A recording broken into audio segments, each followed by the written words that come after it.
everyone, Rarity here. Time for another Patreon-sponsored reaction video. And this one comes to you courtesy of Lexical Medley, who has requested that I react to Linkara's review of My Little Pony Friendship is Magic number 27 through 28, which is going to mean comics, because that's what Linkara does. It's going to be a review of issues 27 and 28 of IDW's My Little Pony comic series, and that should be pretty cool. I did read the comics for like the first 2 years, or just under that. I think it was like 20 issues. I don't believe I ever read issues 27 and 28. Don't know what they are. By that point, I had stopped. I kind of fell behind, and rather than want to catch up with all the issues I had missed, I decided to just kind of dip out.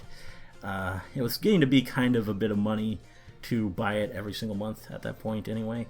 So, yeah, I just decided not to. But I remember them being pretty good. I remember liking the comics. I thought they had pretty good art and pretty good stories, and were overall basically what you would want from an MLP comic. So yeah, I have pretty good feelings towards the IDW comics, and yeah, remember them pretty fondly. As for Linkara, it's actually kind of a similar story there, in that I did follow him for quite some time. Yeah, I've seen all his videos up to a certain point. I was basically following most of the Channel Awesome people, and he was definitely one of them. But after a certain point, I just kind of moved away from the site, stopped checking it, and kind of lost touch with all those people, including him, including the Nostalgia Critic, who I've also reacted to his content before on this channel, and just, yeah, most all the others. So, yeah, there are a lot of Linkara videos that I haven't seen now. Including this one. But I remember being a pretty big fan of his. I remember him having some really good content, especially when he got like a really, really just ridiculous comic where you just couldn't believe what it was. That always made for a great video. And also just when he was really into it, when he was really invested in the characters and what was happening to them, it always made for a good video there too. And yeah, he had a lot of pretty good content from what I can recall. But I don't really know if this is going to make for the best Linkara review. It's a... because I don't think he's a big MLP fan. I don't recall him being one, at least when I was watching him. So I don't think he's going to be invested here, and I also don't think this is going to be a terrible comic. I mean, maybe these are going to be some off issues that are not as good as the usual for the series, but from what I can recall, the IDW comic series, it was pretty consistent, and I don't remember it ever being all that terrible. I mean, there were maybe some off issues here and there, but nothing that awful. Nothing that I can really see Linkara getting that much ammunition from. Though, maybe there'll be something here that I'm not expecting. I mean, after all, haven't read them. But, and it could be interesting if he isn't as much a fan. It could be interesting to see just what he thinks of the franchise as someone who isn't so experienced with it. That could be pretty cool. Though, let's get started and see how it goes. Hello and welcome. And maybe I was wrong. That's a lot of pony stuff. Yeah, you may have noticed that things are a bit different behind me. Here's what happened. The managerial staff at my apartment sent me a letter. Okay. Dear sir, due to noise complaints and liability issues related to giant robot attacks, invasions of all that storyline stuff, gods, and other such never was really all that into that. We have decided that the only fair thing he put a lot of work into it, is but to raise your rent to $10,000 a month. Wow. Guys, we're moving! Yeah. So yeah, I've moved into a rental house. The nice thing is we can rebuild the security system from the ground up, something long overdue. And I know today was supposed to be a Patreon-sponsored review of some My Little Pony. So we got Patreon Inception here. With the recent loss of Comicron 1, I've got to admit I am not feeling it. Patreon reaction to a Patreon So I think review. I'll do something different. Wow. And gotta obey the ponies. Because of the short notice of this move, I had to take what I could get. What I could get was being roommates with Vega from the show Idols of Anime. Hello. She is a My Little Pony fan, I can tell, and has been quite insistent that I do this review here. Yes, I've been insistent. One other thing I tried to insist on is the fact that you didn't even want my help writing this. You haven't even watched an entire season. You don't even know how they met. You don't know anything about Pinkie Pie, my favorite pony. You don't even. I'm not surprised. This episode with the Griffin wanted a cutie mark. Oh. You don't know anything about Starlight Glimmer or Equestria Girl or any of the all that good stuff. Do the reviews? Will you leave me alone? You should be doing them for the Patreon sponsor people. Mm-hmm. Your logic is That's the right sound. attitude. And that is the power of friendship. Uh-huh. Pony. Wait a second, that's not a pony. This is a Zeb Striker Oh. from Pokemon. Yeah. I ran out of plushies.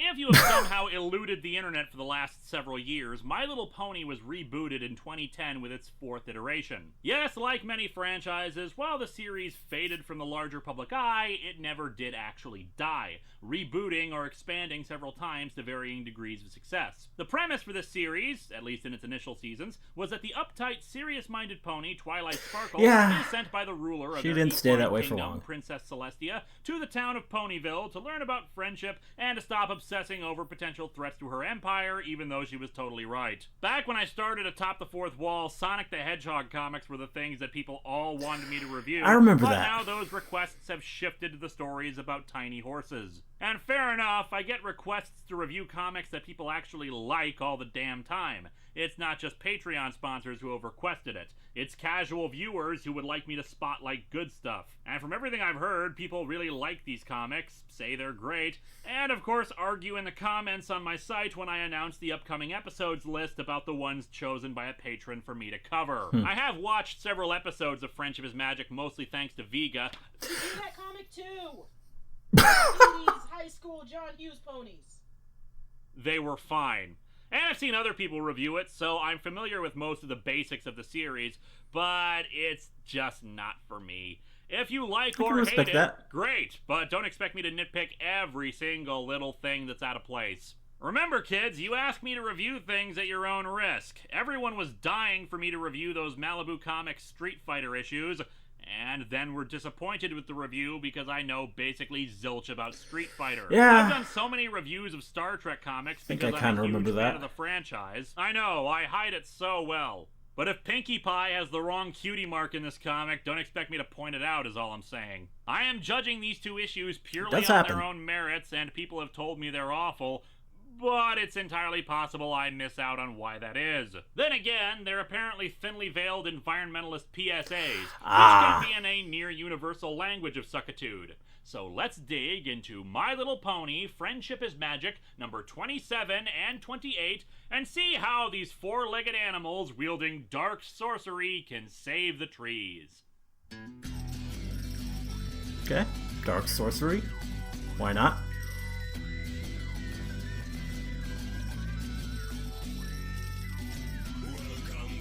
It's been a while since I've heard this, but I still remember it pretty well.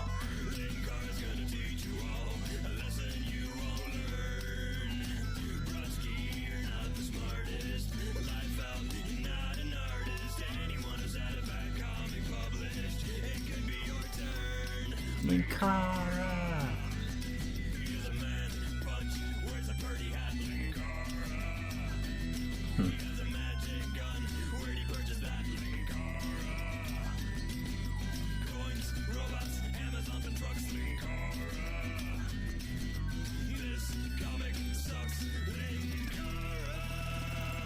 Here we go.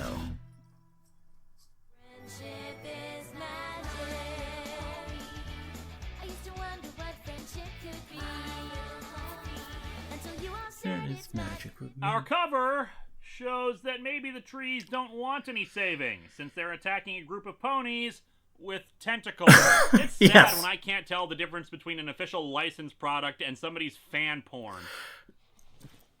There's no porn in ponies. Are you sure about that? Maybe just on the internet. I think it's kind of all over the place.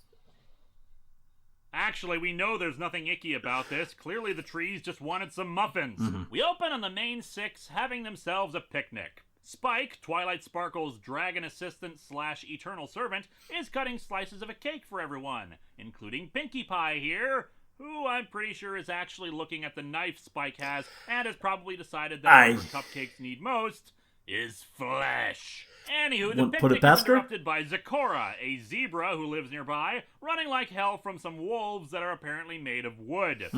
Also, she speaks in rhyme. Away from the wolves you must run! Twilight Sparkle, prepare to stun! What, you thought we were done with Star Trek? Phasers on stun, Ensign Sparkle! Twilight quickly gets to work organizing the ponies. Rarity, however, is not happy. Why do I have to help? Because someone you know is being chased by wolves, asshole! This generous spirit that Rarity possesses is shared by Pinkie Pie. Her priority is to save the cake by eating it. Applejack is rearing to go fight the wolves, although Fluttershy is too distracted by a remark she made about cow tipping. And Rainbow Dash, in turn, is distracted by Fluttershy's remarks. Fortunately, some of them finally getting around to dealing with the wood wolves, poofing them into sticks, leaves, and twigs. Today's episode, kids, is about proper lawn management and care. Vines start sliding out of the forest, and Zecora explains that said vines overran her home and chased her out of the Everfree This seems pretty familiar. Worse, the vines are headed right to Ponyville. Zecora recommends contacting Princess Celestia on this one, although Spike is already in the process of doing so. For some reason, communication in this world is via the dragon. It burns up messages sent It's out pretty weird. Reply. And you know, for a species that doesn't have hands, they can sure write letters pretty damn quickly, since Celestia sends her response only 2 panels later. She has magic. It seems the vines are encroaching on every town bordering the Everfree Forest. Oh, and we see the downside of being able to write so fast. She misspelled there twice and received. Oh, wow. I think royalty would know about I before E except after C. Anyway, good job, Celestia Celestia. Says she and Princess Luna are headed to get help I expect from more somewhere, from you. but that it's up to Twilight Sparkle to head into the Everfree Forest And I expect more from herself, this comic find editor. the heart of the forest, and ask for assistance there. You know, let her do all the hard work. I'm the government. I'm Nice. the government. I'm the reason Love how he puts MST in there. The heart of the forest, according to the others, is a legendary monster that lives in there with horns, hooves, glowing green eyes, and will eat their cutie marks right off their asses. Ah, so My Little Pony has Mr. Computer in their universe too. Zecora stays behind so she can try to figure out a way to fight the vines. A potion I can try to make. I hope it works, for all our sake. Pretty sure the potion is called kerosene. Anyway, our heroes force their way inside of the forest, now covered by a dense amount of vines and trees, and immediately fall upon a group of monstrous creatures. This includes a giant owl with arms, 2 large bats, some kind of noseless hydra, well, that's a winged cat, actually canon. and deadliest of all, a giant koala. Faced with such Yeah. a force, there is, of course, only one plan. These Giant koalas. brave, powerful ponies that wield magic and super speed and the ability to sew without arms can commence with. The best power. Yeah. And Monty And Python. indeed, they make their escape, with Twilight and Applejack knocking over a bunch of trees to try to create a wall that will keep them from pursuing. And somehow, Pinkie Pie is doing the Greg Land porn face pose. Or at the very least, she is staring into your soul. Look into her deadlights, my friends. That is the path to everlasting quite the stare. despair. Neat sign, though. Not very many uses, I can imagine, but it's a cute font. Unfortunately, the monsters don't seem to agree, being able to swipe through the trees and get a good chunk of her hair. You know, I bet Pinkie Pie's hair tastes like cotton candy. They speculate would that not be something surprised. has happened to make the monsters so aggressive, but are interrupted by the arrival of a deer. One who laments the trees knocked down to block the monsters. The ponies believe he must have been trapped in the forest, but he denies that. My name is Bramble, and I am not a fawn. Don't treat me like one, ponies. Oh, geez, what a bigot. He used the P word. Oh, wait. Man, look at how pissed off he is at Applejack's leg. Even he knows that's not normally possible for a horse. Anyway, he says the ponies have to leave since the heart of the forest won't like them here, but they say Celestia sent them to speak with him, so he agrees to take them to him. They ask about the forest, but Bramble says the heart will explain everything once they reach him. Would he like it if I organized our questions on index cards first? I can color code them. Oh yeah, that'd be nice, Twilight. The first card should read, "Get your head out of your ass and focus on the task at hand." They reach a chasm She with has no a way problem to with cross that. it, and they figure they can just pull down a tree to use as a bridge. After they do so, however, Bramble goes nuts. You You're killing it!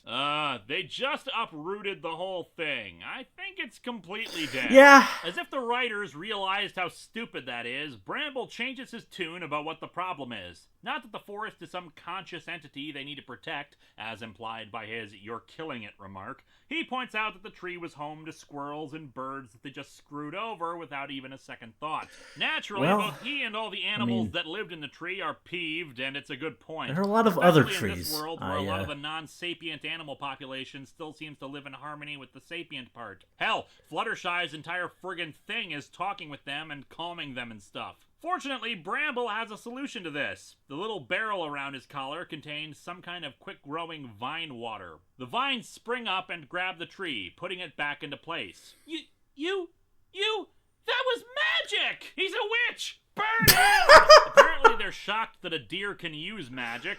I don't know, maybe it's a thing in this universe? Whatever. No, There's a voice that deer says it's arrogant to presume that are only barely a ponies thing. can use potions.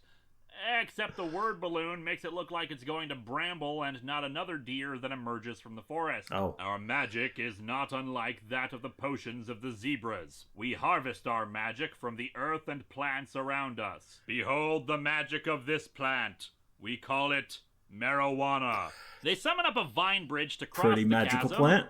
and for some reason Spike and Bramble are glaring at each other. It goes nowhere and has no reason for being. They just are pissed at one another out of nowhere. They realize the vines are just like the ones invading everywhere, but no time for that now. The new deer, Blackthorn, escorts them to Thicket, the city of the deer. And really, this is why it's good that they didn't try to push the forest is a living thing and cutting them down is murder angle. Yeah. Because Thicket is a city made of and carved right into a bunch of trees. I mean, yeah, using a tree for a bridge, you're a sick, twisted freak, but making elaborate giant doors out of wood? Oh, well, that's perfectly okay. Gotta love Thicket's design, by the way. Late Wookiee, if I'm not mistaken. That being said, I do like that the trees have ramps on them to explain how the hell they walk up to their houses. The heart of the forest appears, revealed to be the Deer King Aspen, who happens to have a heart-shaped jewel around his neck. Okay, dumb question, but I know that unicorns in this world use telekinetic magic to forge and build stuff to get around the lack of opposable thumbs, but how the hell do the deer manage to pull this stuff off if their magic is based around potions? Anywho, the ponies bow to King Aspen. Princess Twilight Sparkle, I presume. I've heard mention of you from Celestia.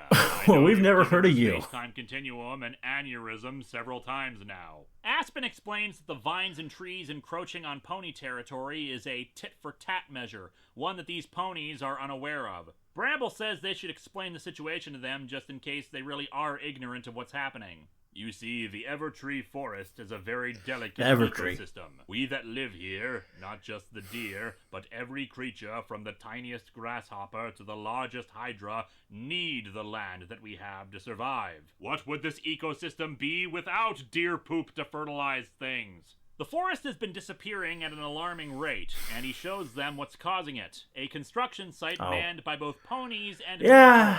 Coming soon! Fun Land, amusement park, and Equestria's largest parking lot. What do you need a parking lot for if nobody in this world has cars?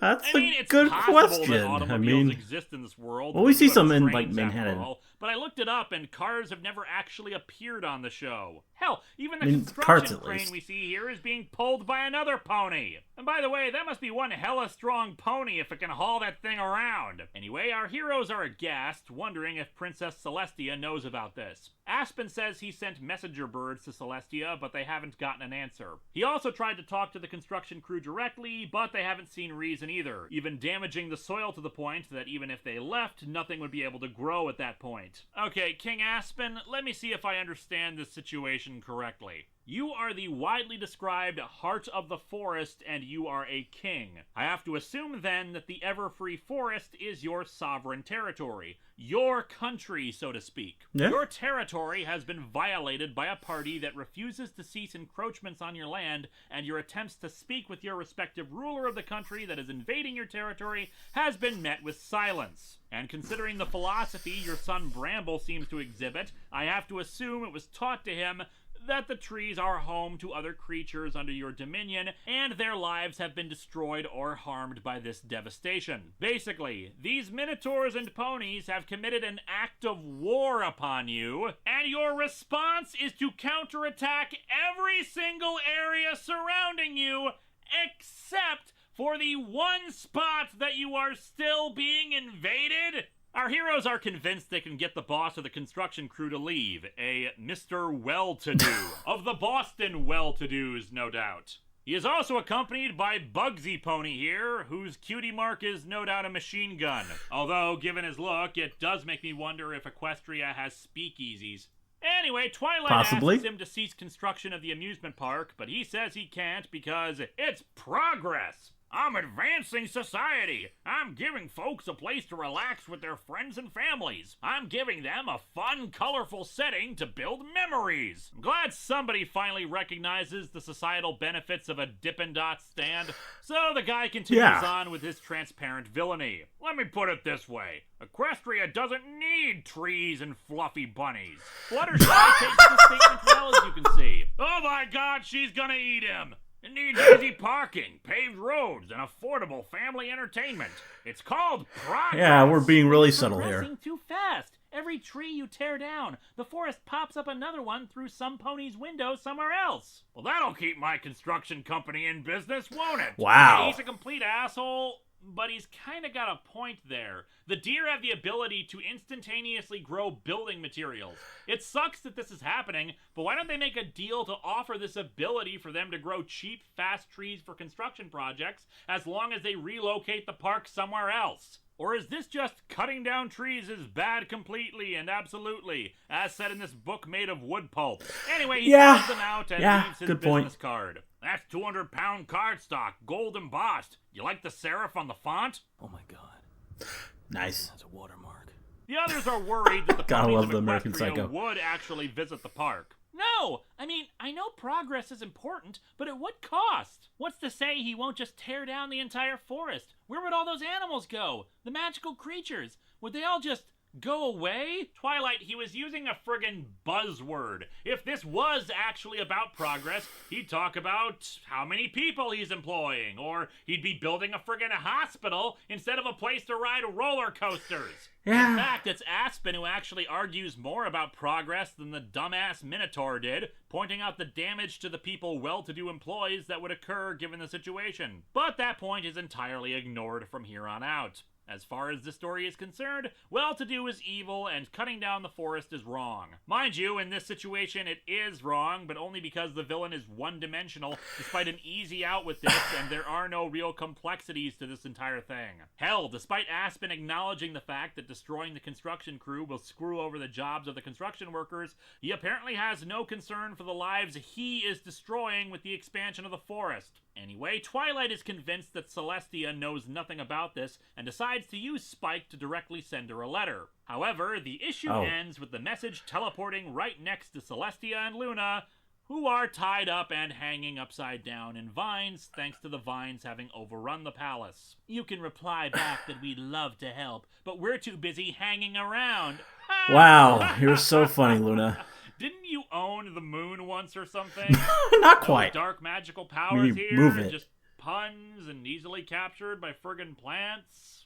Issue 28's cover features a smiling, happy Pinkie Pie skipping away while a group of monsters converge on her. Or, an alternate interpretation, Pinkie Pie's army of nightmares that she's leading. Either way, great cover. Yeah, that is a where pretty we good left off. Celestia and Luna trapped in vines, with Celestia pretty able cool to cover. telekinetically write a reply to Twilight, Ponyville overrun by vines, and a bear apparently, and our heroes saddened by the inability to make anything grow in the now barren soil of the area where the amusement park is being built. Celestia's letter has arrived, and she denies all knowledge of this amusement park stuff. And we see that the messenger birds that had been sent to her were intercepted by Gangster Pony. Even though by now, what's even the point of capturing them? Celestia knows about it. Rainbow Dash says they should call this one a loss and just relocate Ponyville, but Applejack points out that if they let the guy get away with this, there's nothing to stop well-to-do to continue his expansion and business practices. We cannot take the land back, he's already poached. He's effectively killed it. Nothing will grow there now, and I can't give you back the land we are taking from Equestria. My subjects need it. I am sorry. Dude, Celestia just told you she does not endorse this guy's operation, and he is invading your territory. You have carte blanche to friggin' end him. If you Also, can it's kind of weird that overrun the Everfree royal is his palace territory, and 'cause, potentially the like, most powerful sorcerers in the land, you should be able to handle some I wouldn't have thought asshole that many trying to people build live a in there. tilt-a-whirl. However, Twilight Sparkle wants to try a non-violent, peaceful protest. This ends exactly as you would imagine, with hippies and really awful signs. Trees are ponies, too. Well, there it is. The stupidest thing I've seen all year. Possibly my entire life. But let's not give in to hyperbole yet. The comic is still young. When this brilliant plan ends with them being bulldozed away, Twilight next suggests a boycott. Naturally, the 6 of them are not exactly going to hurt the sales of the Yeah. business, especially one not open yet. And what's worse, Well-To-Do is producing bootleg Twilight Not a Sparkle very good figures idea, Twilight. to be used as a mascot for them. He calls it Twilight Sporkle. When your amusement park is too cheap even for Philly witchy bootleg toys, you know you're a penny pincher. The group is thrown out again, this time with Well-To-Do's slushy that he was drinking. Rainbow Dash and Applejack are livid and have decided peaceful solutions are for chumps. Unfortunately, their failure in the non-violent department has convinced Aspen that they'd be ineffective in the violent department, so he says they've got to get their asses out of there in the morning. That night, Rainbow Dash and Spike spot Bramble leaving to investigate the construction site. Strangely, the spot where the slushy hit the ground is now growing grass and small vines. Unfortunately, Well-To-Do and his goon catch him. Rainbow Dash wants to rush in and save him, but Spike stops her for some reason. Rainbow Dash moves at super speed. She can knock these two on their asses and be back before you say Equestria girls. But whatever. Well-To-Do has some sort of plan for the kid and takes him inside. Spike and Rainbow Dash running back to inform Aspen of the situation. And indeed, on the next page, they do just that, with him ready and willing to go on a rampage with his own magical powers of green heart-shaped murder. However, to their surprise, Well-To-Do and his goon heart-shaped come in murder. with Bramble tied up. His demands are that he and his forces stop trespassing, and that Aspen becomes the new mascot for the amusement park, Oh. since his focus group likes cute animals and organic food and etc. Or, you know, Xerneas can gut you right here and now. What? As far as this country is concerned, Well-To-Do is a criminal who kidnapped his son and threatens his land, and you've got him right there. Problem solved. But, you know, kids show, so the logical option is rejected. He still refuses, but Well-To-Do reveals that he forced Bramble to sign that same contract, meaning he would become the mascot in a binding employment contract. Okay? 1, I'm pretty sure he's a minor. 2, Yeah. if you have contracts in this world, that means you have contract law, which means agreements signed under duress are null and void. 3, Good point. screw you. It's his country, and he doesn't have to do jack. Again, stab him with your antlers. But no, he signs and is taken away. Blackthorn is brought back into the story and the situation explained. However, he's a sharp one and points out that because of this contract, Aspen is no longer ruling the forest, allowing Blackthorn to become the ruler in his absence. And he didn't personally sign any damn contract, so there will be retaliation. And there will be blood. And he's smart enough to Okay. take advantage of the pony's presence, asking Twilight and Fluttershy to go to the monsters of the forest and recruit them to their cause. They succeed there, proving that Fluttershy is really more effective as a wrangler and leader of monsters than she is as a peaceful protester. After telling Aspen their plan, the Pretty monsters much. and forest denizens gather together in front of the construction site. Citizens of the forest, today we unite for a fight that will show those hard hat-clad villains that they cannot take away our homeland. Today, the tiniest bluebird is just as important as the mightiest dragon. Tonight, we dine on steak. And just as Blackthorn says, Spike fist bumps a bluebird. Go for the eyes, Tina. My Little Pony, friendship is violence. Pinkie Pie even puts on the Braveheart makeup. Oh, geez, she's not gonna moon them, is she? Anyway, Well-To-Do responds to this gathering with an army of bulldozers. Said bulldozers accidentally knock over a barrel containing the material used in making the slushies, and when it seeps into the ground, vines and grass start rapidly growing from it. Well-to-do addresses the army and talks about how he doesn't give a rat's ass about their homes or trees, he just cares about money, because he is an idiot and I guess thought that would be convincing. Instead, they are overrun by monsters and deer, who have modified their attack plan to now knock over more barrels so the plants of the area can be restored. It's weird how in this comic, that's the plan of the good guys, but in another comic, this is Poison Ivy's grand scheme and Batman has to stop it. The plants grow rapidly and completely overtake the area, destroying the buildings and fun park construction easily. So again, considering you sent vines and trees out into Ponyville, why didn't you just do this from the start, Aspen? Well-to-do swears to return with more bulldozers, but is chased off by the Hydra. And it is implied that he is eaten. You know, for kids! The area is the forest again, and well, all good. The He workers deserves seem it. pretty okay about the fact that they just lost their jobs. After dealing with the goon, the deer help clean up the damage they did to Ponyville. Celestia finally shows up to talk things over with Aspen. However, Pinkie Pie comes up to her. This has been like a crazy adventure, right? Do you think it's worthy of a stained glass window in the castle? No. Huh? Is it? Because I designed Not at it all. right on our walk home. Pinkie Pie, this design is you feeding the heads of the construction workers into a grinding machine Oh. for your cupcakes.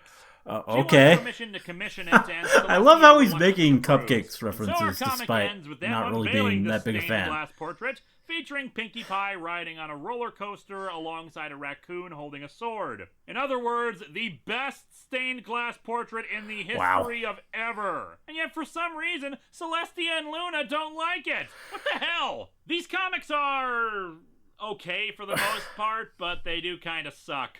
As I pointed out during the review, a lot of the problems with this situation could have been solved very easily. Sure, these kinds of solutions are not exactly what you want to see in a story for little kids, but there you go. As for the criticisms regarding the environmental message, yeah, it's kind of bad, but it's not as awful as I was expecting. Stuff like Bramble being upset over the destruction of a tree because of them being living things is eye-roll worthy, but stuff like how just destroying things willy-nilly is harming local wildlife because of carelessness is a much more effective message. It's not helped that Well-to-Do is so transparently awful, downright evil in his methods, and complete disregard for life. I know real people like this exist. It's just, it doesn't make for compelling drama when he's such a one-dimensional character. The frequent cries of his about doing this in the name of progress seem like a middle finger to anyone who would like to see something legitimately useful built by using lumber, or whom need to cut down such areas. It even comes across as hypocritical, considering the ponies are not exactly going to stop using wood for constructing their own homes and whatnot.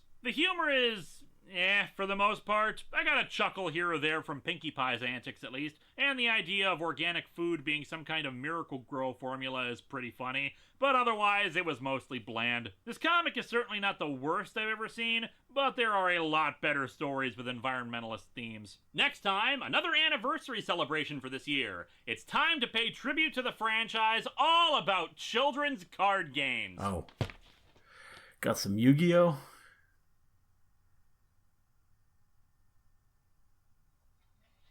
Okay, now that that guy's gone, we could do a proper review of My Little Pony 27 and 28. Now, this part of the comic, when it first came out, people were really happy about it because it opened up the world building for this pretty much deer people and some more stuff that's secret about the Everfree Forest.